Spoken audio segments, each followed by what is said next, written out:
You ask Tiger to solve. This deals with linear equations with one unknown. The final result is x equals 55 over 4. Let's solve it step by step.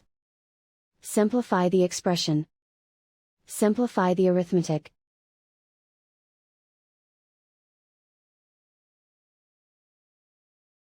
Group all constants on the right side of the equation. Subtract 12 from both sides.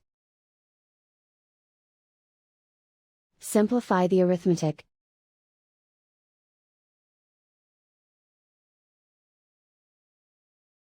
Isolate the x. Divide both sides by -4. Cancel out the negatives.